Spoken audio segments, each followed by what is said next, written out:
Bonjour à toutes et à tous, on se retrouve pour une nouvelle séance de cinéma. Séance de cinéma, films et séries Netflix. Chaque année, je pense que j'ai réussi, je pense, à respecter ça. Mais chaque année, j'aimerais bien en tout cas sortir une vidéo sur Netflix, sur les séries Netflix, les films Netflix ou sur les séries sur Netflix et les films sur Netflix, tu vois. Il y a vraiment une différence. Et du coup, là, chaque année, j'essaie vraiment de parler au moins de ça une fois pour les vacances. J'essaye de sortir ça un peu avant les vacances ou pendant les vacances.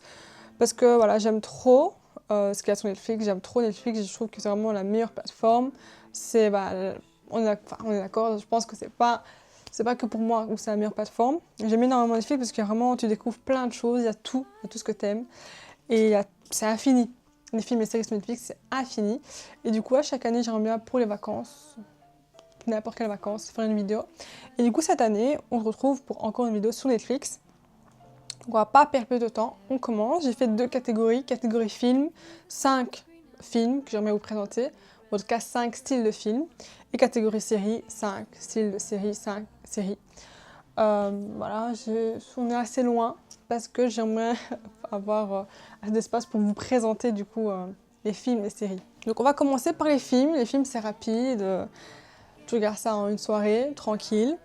Enfin, quand tu manges, tranquille, tandis que les séries, bon, ça prend plus de temps, logiquement, vu que c'est beaucoup d'épisodes, etc. Tandis que là, franchement, je vous ai présenté des mini-séries. Faut vous dire aussi que là, ce que je vais vous présenter, c'est vraiment tout ce que j'ai regardé récemment dans l'année 2025. Parce que du coup, puisque c'est chaque année, logiquement, c'est ce que j'ai regardé pendant l'année 2025. Ou, petite exception, pour une catégorie de séries, il y aura une petite exception où là, ça fait un peu longtemps. Pareil pour les films, mais souvent, c'est vraiment cette année. Même très souvent, c'est cette année où j'ai regardé, vu que j'ai déjà fait une vidéo l'année passée. Donc, tu vois, pour pas à chaque fois dire des choses que j'ai déjà dit, c'est des nouveaux trucs du coup, donc c'est ce que j'ai découvert cette année. Je vais vous présenter 5 films du coup. C'est pas du tout dans l'ordre de lequel j'ai regardé, etc. Pas du tout. Je vais vous parler de Steve. Steve, c'est un film que maman m'a harcelé. Ils sont forts ici dans la famille pour m'harceler, pour regarder des trucs. Et j'aime ça parce que du coup, voilà, je voulais vraiment regarder parce que déjà, il y a Cillian Murphy. En plus de ça, elle m'a dit que c'était vraiment en une journée, etc., que c'était très émotionnel et j'aime ça. Tout ce qui est émotionnel, c'est vraiment mon truc préféré. Du coup, il y a plein de choses à dire. Franchement, en fait, j'ai trouvé, elle m'avait vendu vraiment comme une série très bien, comme un film, pardon, très bien, incroyable et tout. Et moi, j'étais vraiment déçue. Je lui ai sonné, directement, on s'est sonné et je lui ai tout dit, tout déballé. Vraiment, tout ce que je pensais, j'ai écrit pour pas oublier. Donc en fait, moi j'étais déçue de plein de choses parce qu'en fait déjà je trouve que vraiment ça méritait vraiment une série. Pour moi, ça n'avait rien à faire dans un film, une histoire comme ça avec des personnages aussi intéressants. C'est trop frustrant en fait. Pour moi, Steve méritait une série. Vraiment, même une mini-série, je m'en fous, tu vois, même tout ce que tu veux. Et donc du coup, ça m'a énormément déçue. Le fait qu'en fait, on connaisse pas assez les personnages et on a envie de les connaître. Donc c'est hyper frustrant, mais vraiment de ouf. Vraiment, tous les personnages avaient l'air cool, mais c'était trop frustrant. J'aimerais parler d'un personnage qui vraiment, j'ai trouvé qu'il n'avait pas sa place ici. Moi, je trouve qu'il n'a pas sa place, que pourquoi ils l'ont mis. Bref, c'est un personnage que je trouvais qu'il gâchait les personnages, parce qu'en fait, c'est un personnage qui a, du coup, si j'ai bien compris, essayé en tout cas d'agresser sexuellement sa prof. Et donc, c'est un personnage dangereux, c'est un personnage qui mérite la prison, la vérité, ou en tout cas qu'on porte plainte pour lui. On dit clairement, attention, ce sera beaucoup de spoil, il ne faut surtout pas. Euh, J'avoue, c'est beaucoup de spoil, mais j'ai envie d'en parler, les gars, parce que voilà, ça fait longtemps que j'y pense et je veux en parler. C'est que vraiment, parce que ça ne me suffit pas que de juste en parler à ma maman, je veux en parler vraiment. Mais du coup, voilà, si Steve, ce sera vraiment spoil, les autres, ce sera un peu moins du spoil. Mais du coup, ouais, il y a un personnage qui, du coup, on dit qu'il a essayé d'agresser sexuellement sa prof. Donc je trouve que c'est un personnage qui n'a rien à faire dans l'école. C'est un personnage qui n'a rien à faire dans l'école parce que c'est un personnage plus qu'instable. C'est un personnage qui mérite sa place soit en prison, soit dans les cas vraiment isolés. Donc il doit être isolé des femmes. Et en tout cas, quelqu'un doit porter plainte contre lui. On dit qu'elle n'a pas porté plainte contre lui, c'est ok, tant pis. Mais qu'est-ce qu'il vient foutre là? J'ai pas envie de le voir, sa grosse tête. Parce qu'en fait, j'ai l'impression qu'on minimise trop le fait qu'on le voit tout le temps, le fait qu'il soit encore là, qu'on minimise trop, en fait, ce qu'il a fait. Parce qu'en fait, il est parmi les autres, même si on voit qu'elle a été isolée, il est parmi les autres élèves qui ne sont pas aussi... Enfin, comment dire...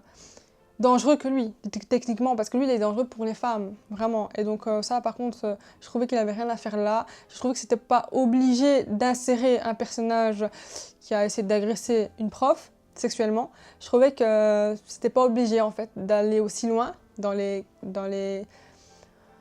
défauts des personnages, on va dire. Je trouvais que juste le fait que, ouais, il y en a qui étaient un peu dépressifs, qu'ils étaient un peu violents dans le sens bagarreur, etc., c'était bien.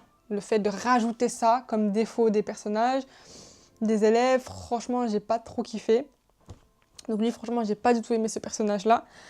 Je trouve que voilà, Steve, j'étais un peu déçue le fait qu'il ait énormément de problèmes. En fait, moi, j'aurais aimé qu'on se concentre sur les problèmes des élèves et surtout qu'ils soient, on va dire, débordés et, on va dire, affectés mentalement que par leurs problèmes.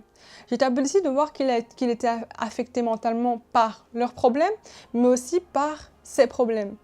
Je trouvais que ça faisait que le personnage était un peu moins, on va dire... je ressentais un peu moins d'empathie envers lui, parce que je pouvais un peu moins me mettre à sa place. Tu vois ce que je veux dire? C'est vraiment personnel ce que je dis, mais voilà, c'est vraiment ce que j'ai ressenti, que je pouvais un peu moins me mettre à sa place, vu qu'il a des problèmes beaucoup plus, on va dire, personnels, tu vois. Ces problèmes-là d'élèves, on va dire, de trop-plein, c'est des problèmes qu'on peut tous identifier, on peut tous se mettre à sa place, tu vois. Encore plus moi qui, secrètement entourée, aimais être prof, enseigner, être entourée d'élèves, encore plus moi personnellement, tu vois. Mais là, il nous montre son problème qui est l'addiction à l'alcool, j'ai l'impression. C'est un truc où, il est submergé par les élèves, mais pas que. Donc ça fait que j'ai l'impression que je suis moins, on va dire, avec lui. Tu vois ce que je veux dire? C'est vraiment personnel ce que je dis.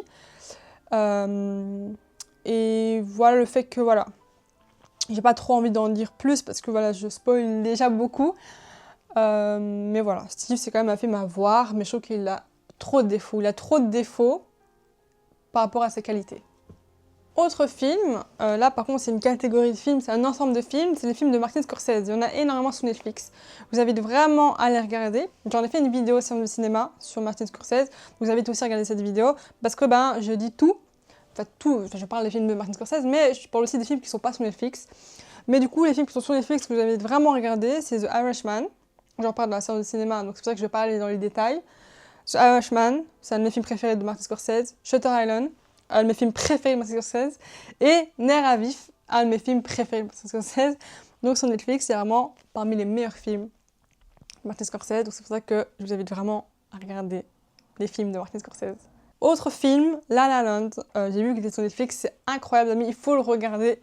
Avant, il n'y était pas, donc il faut vraiment regarder La La Land. C'est vraiment parmi mes films préférés. C'est un film qui m'a choquée, traumatisée, tout ce que tu veux, parce qu'en fait c'est un film sur les rêves qui parle énormément aux rêveurs du coup, et je suis une grande rêveuse, donc du coup c'est un film qui m'a beaucoup plu. Autre film qui est sur Netflix que vous avez vraiment regardé, il n'y était pas, parce que déjà c'est un film récent, et j'en parle dans les vidéos Oscar, parce que oui, c'est un film qui a gagné un Oscar, le plus grand Oscar, l'Oscar du meilleur film. Donc du coup c'est Anora. Je vous invite vraiment à regarder la vidéo Oscar parce que j'en parle de ouf dans les détails. Mais voilà, Anora est sur Netflix, donc je vous invite vraiment à regarder Anora.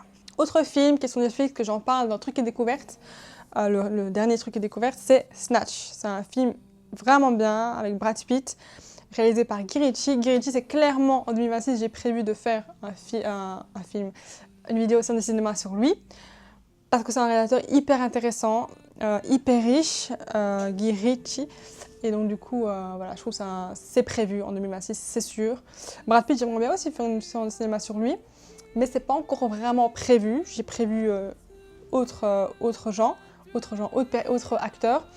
Mais voilà, c'est une combinaison incroyable pour faire un film incroyable. Pour finir dans les films, vous avez vraiment à regarder, pareil avec Martin Scorsese, j'en ai fait une vidéo, les films de Studio Ghibli. J'ai fait une vidéo sur les films de Ghibli, et c'est simple. Tous les films de Studio Ghibli sont sur Netflix. Donc vraiment, vous n'avez pas d'excuses. je vous invite à regarder la vidéo sur le cinéma parce que je parle des meilleurs films, parce qu'il y a beaucoup de films qui sont un peu moins bien, je vous mens pas, mais je parle des 5 en tout cas meilleurs films à absolument voir sur Netflix.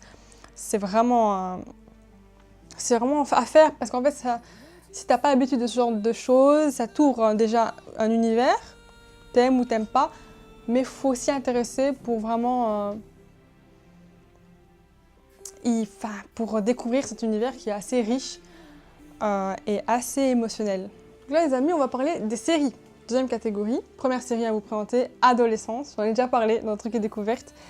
Et c'est une série vraiment qui m'a marquée. Encore aujourd'hui, quand j'y pense, je ressens quelque chose. Je ressens beaucoup d'émotions. Parce que c'est une série qui fait ressortir énormément d'émotions. Je ne sais pas si vous l'avez déjà vue, si vous ne l'avez pas vue, vraiment c'est à voir. Vraiment, vraiment. C'est, je pense, la meilleure série qui est sortie cette année, honnêtement.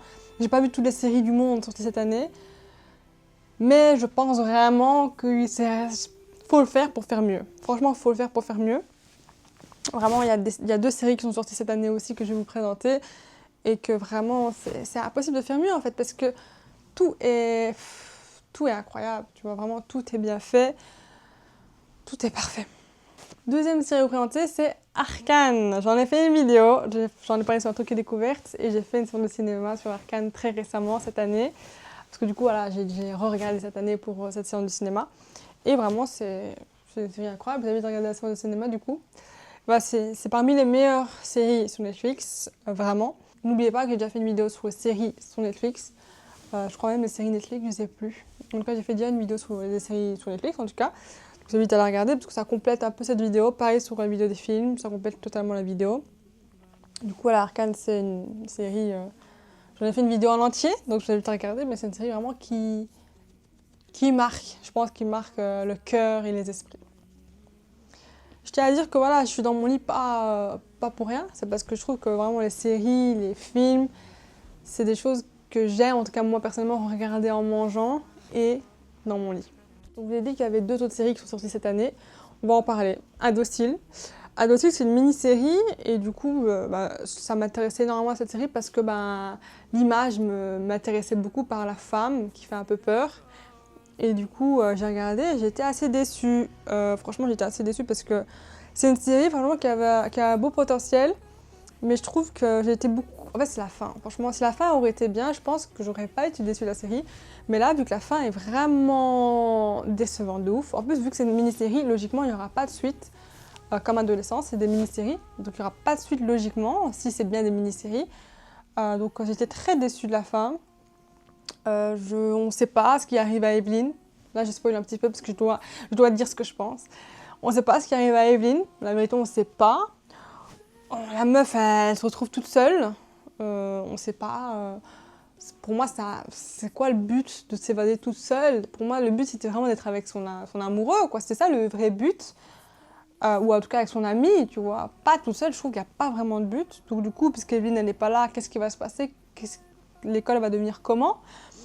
Je sais pas totalement clair, franchement, la fin n'est pas totalement claire, ce qui arrive n'est pas totalement clair et j'aime pas ça du tout. J'aime pas ça parce qu'on sent que du coup, on est dans l'incompréhension, mais c'est pas dans la compréhension fait exprès. C'est pas dans la compréhension bien jouée. Comme, bête exemple, les films de Nolan, parfois, t'es dans la compréhension, est-ce que si, est-ce que ça, est-ce que pas ça. Là, franchement, c'est une incompréhension, mais tu sens que c'est juste mal écrit. La vérité, c'est pas la compréhension, comment dire, volontaire. C'est la compréhension involontaire, où c'est juste mal compris, mal écrit, tu sais pas forcément ce qu'ils ont voulu faire, ce qu'ils ont voulu raconter. Et donc, voilà, c'est assez décevant, voilà. Pour finir, ça, c'est une série qui vaut la peine de regarder, par contre, hein.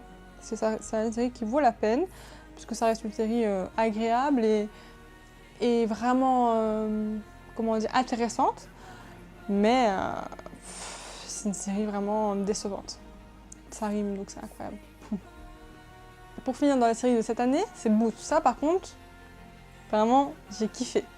J'ai kiffé, franchement, j'ai beaucoup aimé, et c'est vraiment pour moi ce que Steve doit faire. Une série. Parce que là, du coup, on s'attache énormément aux personnages. Tous sont hyper attachants. Et vraiment, on s'attache trop aux personnages. J'aime bien l'humour, j'aime bien le côté épreuve, le côté vraiment armé. En fait, j'aime trop le côté école aussi. J'aime trop les personnages, les frères jumeaux, tu vois. Moi, j'ai un frère jumeau, donc directement, ça me touche. Et franchement, voilà, c'est vraiment une belle série. Il y a des choses où tu t'y attends pas forcément. Franchement, j'aime bien les personnages, comme j'ai dit. Franchement, j'ai vraiment bien aimé. Je vous invite vraiment à regarder parce que c'est une série vraiment cool. Il n'y a qu'une saison pour le moment. Je pense pas que c'est une mini-série, si je ne me trompe pas. Il y a vraiment qu'une saison.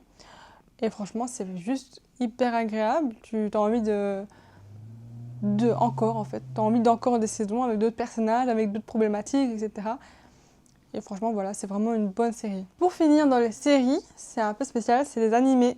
Je voulais faire une petite catégorie animés pour finir dans les séries parce qu'il y a beaucoup d'animés incroyables sur Netflix. Ils sont pas tous là, mais déjà ils ont rajouté One Piece, il y a Naruto, il y a vraiment presque tout, en vrai, il y a presque tous les très bons animés. Il y a même des choses Kaizen, mais ça c'est des choses que je ne reparle pas vraiment dans ces vidéos parce que même si je connais et j'ai un peu vu, j'ai pas fini Naruto, j'ai pas fini One Piece, donc je peux pas vraiment vous en parler. Aujourd'hui, c'est comme The Office, je voulais vous en parler, mais je l'ai pas fini encore.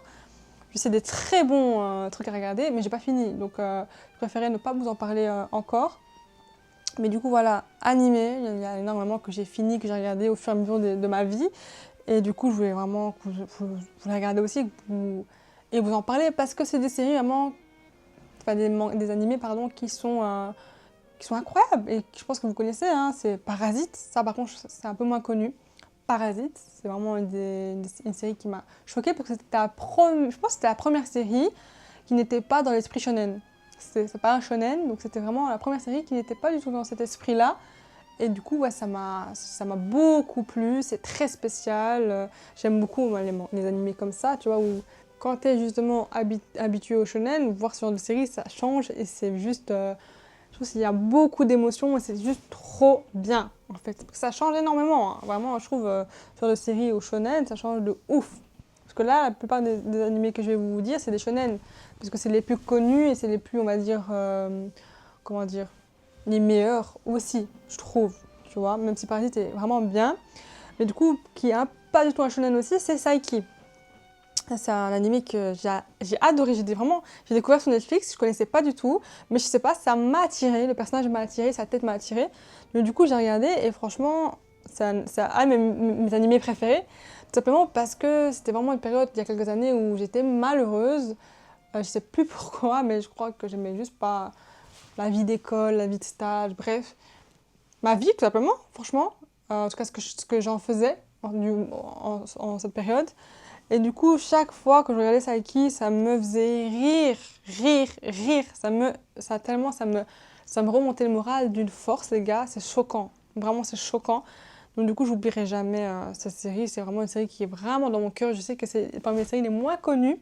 Les animés, pardon. Je dis séries, mais parce qu'on est dans la catégorie série, donc ça me perturbe. Mais c'est du coup, parmi les animés vraiment les moins connus. Oh, Ayla.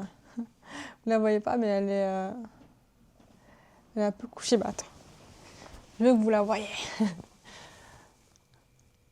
Voilà. Donc ouais, c'est vraiment parmi vraiment les trucs les moins connus, vraiment. Mais vraiment, c'est tellement drôle, c'est tellement... franchement, moi, c'est une série vraiment qui reste dans mon cœur vraiment pour ça, parce qu'elle m'a énormément remonté le moral quand j'étais pas bien, vraiment. Là, on va partir vraiment dans les shonen. One Punch Man, c'est un shonen assez spécial. One Punch Man, je sais pas si c'est vraiment un shonen, dans le sens où le personnage ne veut pas vraiment devenir le meilleur, tu vois ce que je veux dire.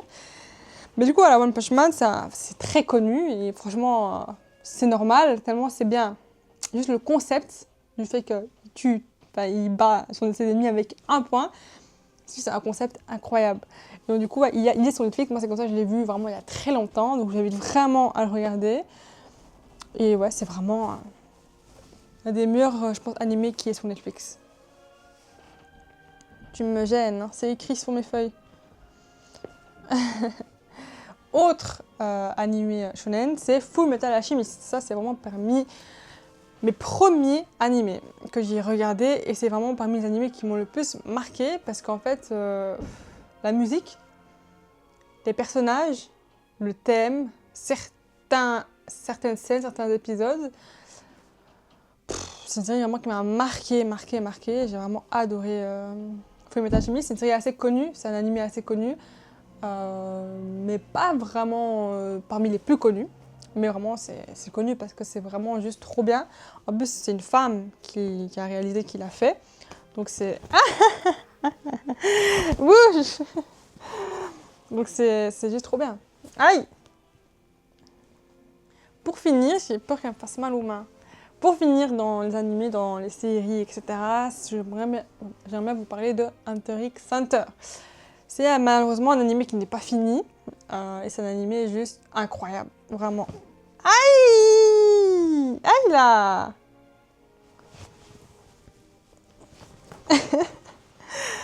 Laisse-moi tranquille!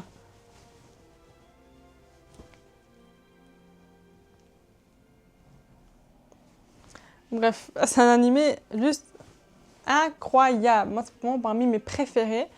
Parce qu'en fait, enfin, les personnages, encore une fois, c'est souvent ça dans les animés vraiment réussis. C'est des personnages qui sont très riches, très, très cool. L'histoire, tu vois, tu apprends que c'est... Je sais pas, j'aime trop. C'est juste trop dommage que ce soit pas fini, mais on va dire on a vécu assez de choses, on a vu assez de belles choses dans Hunter x Hunter. Moi, j'adore le côté épreuve, le côté épreuve pour, du coup, devenir un hunter. Ça, j'aime énormément. J'aime beaucoup la relation des deux, Gon et Killua. Si je dis, j'espère que je le dis bien, Gon et Killua. C'est mes deux préférés. Je sais que j'ai aucune personnalité. C'est toujours mes personnages préférés. C'est toujours les personnages principaux, mes préférés. Mais voilà, c'est comme ça. C'est mes deux préférés, Gon et Killua. Et vraiment, voilà, franchement, je vais vraiment à regarder. Moi, si je pourrais re-regarder Hunter x Hunter, je re-regarderais avec plaisir. Pareil pour One Punch Man, Psyche, Parasite, vraiment tous, Fullmetal aussi. Parce que c'est vraiment des animés qui, même après des années, en fait, déjà ça vieillit pas du tout, franchement, alors que ça date. C'est vraiment, ça vieillit pas du tout, ça date et c'est.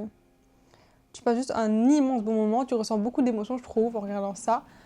Et voilà, j'avais vraiment à regarder ces animés-là et même tous les séries que je vous ai dit et tous les films que je vous ai dit. Donc voilà les gars, j'espère que cette vidéo vous a plu, j'espère que voilà, ça vous a donné envie de regarder un peu les animés que je vous ai présentés. Vous voyez mon chat, je sais même pas. Mais en tout cas voilà, bonne journée, bonne soirée. Moi je vais y aller, moi et Ayla, on va y aller. C'est ma belle. Hop là!